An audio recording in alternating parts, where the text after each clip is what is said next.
Hello and welcome. We have some breaking news. It is confirmed the US are going to deliver GLSDB, the ground-launched small diameter bomb, to Ukraine. That is a 150-kilometer range missile for the HIMARS system. I'm going to explain you here what this actually can do, this system, and what this can mean for the war in Ukraine.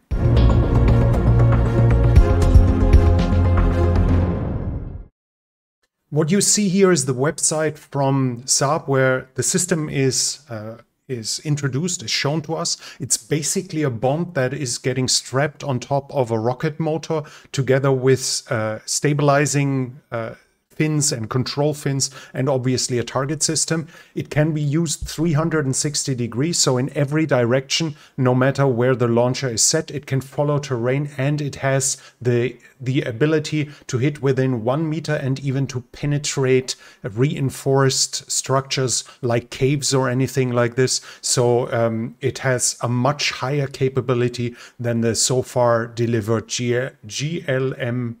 I can't remember the acronym. Than the so far delivered missiles for the HIMARS system. It is confirmed now. Yesterday, Reuters said it, but it was so far only Reuters. We now have the confirmation about various media. As you can see here, they are saying it's now confirmed that that Ukraine is getting those missiles. So what does that actually mean? We have graphics here that shows the change in range from HIMARS to the ground-launched small diameter bomb, which is changing from 90 kilometers up to 150. Obviously, it's not completely accurate, as this would assume the launchers are basically on the front line. So you can deduct 10 to 15 kilometers realistically when it comes to this range here.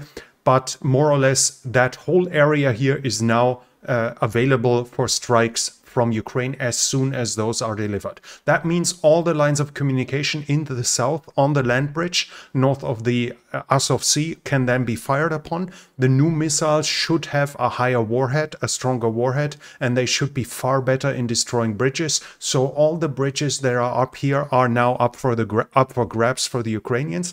Also, we have seen in the war so far, when Ukraine received the HIMARS system, that it changed the whole dynamic, as Russia's military doctrine is focused on big supply depots at the end of railways, from which on only a few kilometers trucks are transporting all the supplies to the front line. With Ukraine's ability to destroy those supply depots, but also headquarters and so on, after receiving the HIMARS, the Russians first of all lost a lot of ammunition and then were forced to re-establish their supply depots outside of Ukrainian range, so 90 kilometers away, more or less doubling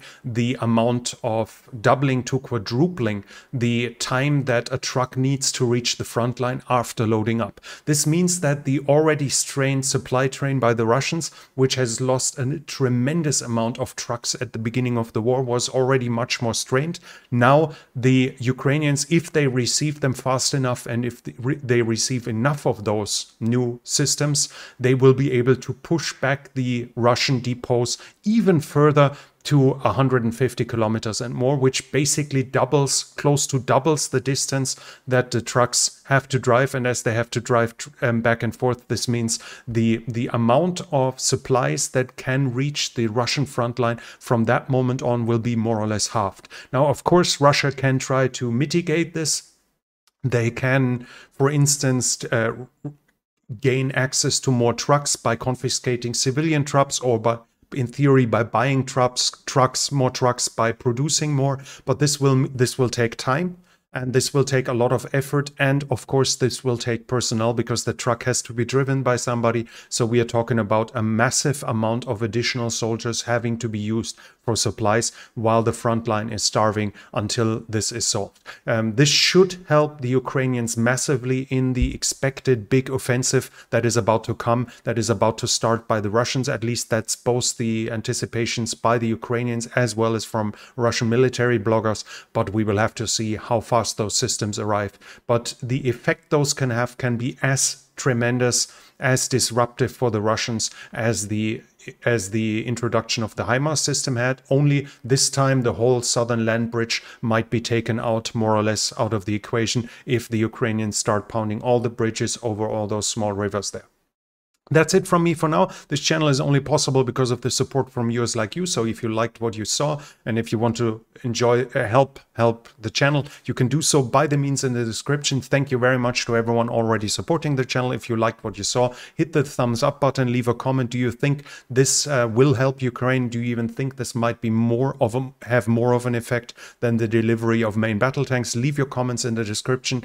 Leave your comments in the comment section. This will help with the algorithm, and obviously it can lead to some very interesting discussions. If you haven't subscribed yet, I would like to invite you to subscribe to the channel, hit the bell icon so you don't miss future videos. There should be a situation report about this, about the current development of the war within the next few hours on this channel as well. So hit the bell icon so you don't, and subscribe to the channel so you don't miss my regular updates on the developments of the front line. That's it from me for now. Thank you for watching, and I'll be back.